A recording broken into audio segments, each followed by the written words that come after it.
আসসালামু আলাইকুম, welcome back to my channel. তো বন্ধুরা, আপনার সকলে কী অবস্থা? আশা করি মনে আল্লাহ তাআলার মতো সকলে ভালো আছেন। আমি আলহামদুলিল্লাহ ভালো আছি। তো যাই হোক, আমি কিন্তু আপনাদেরকে সমস্ত কিছু দেখাইছি, যে কালেকশন করছিলাম বা মাদ্রাসার বিভিন্ন কাজকাম করছিলাম। তো মূলত আজকে হচ্ছে 17 তারিখ। তো আজকে মূলত আমাদের মাদ্রাসার মাহফিল আর কি।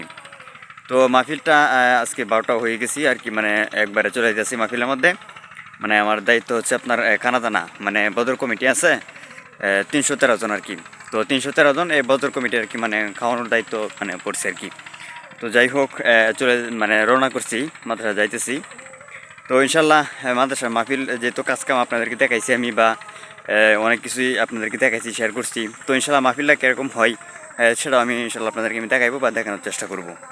তো আমি যাইতেছি, তো আমার সাথে থাকবেন ইনশাল্লাহ। আমি রাত্রে কীরকম হয় মাহফিল, মানুষ কীরকম হয় বা মাহফিল কীরকম হয়, ইনশাল্লাহ সমস্ত কিছু আমি আপনাদেরকে আমি দেখাইবো বা দেখানোর চেষ্টা করব। তো সে পর্যন্ত আমার সাথে থাকবেন।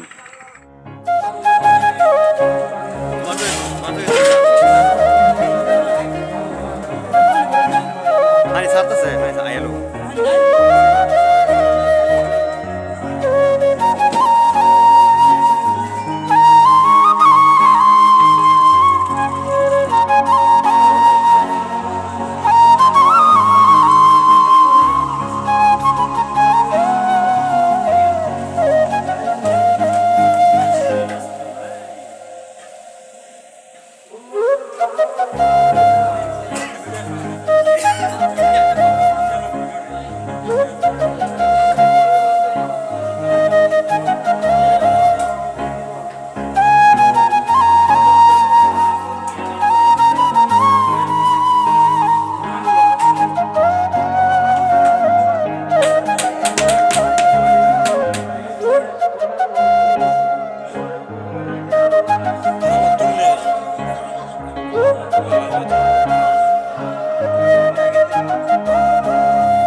অবশ্যই যদি তাদের আপনি আমার প্রিয় ভাইয়েরা, এমনভাবে হাদিসের ভুল ব্যাখ্যা দিয়ে মুসলমানদেরকে গোমরাহ করার অপচেষ্টা তারা করে, ওদের কথা বলি আমি সময় নষ্ট করবো না।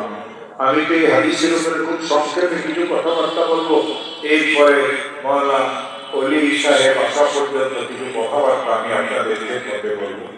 ও আমার প্রিয় ভাইয়েরা, এই হাদিসের মধ্যে ইমাম বুখারী বাব কায়েম করেছেন, বাব কওলিল্লাহি ওয়া রাসূলুহু ওয়া বাযিনাল ইসলাম ইয়াউমুল কিয়ামা।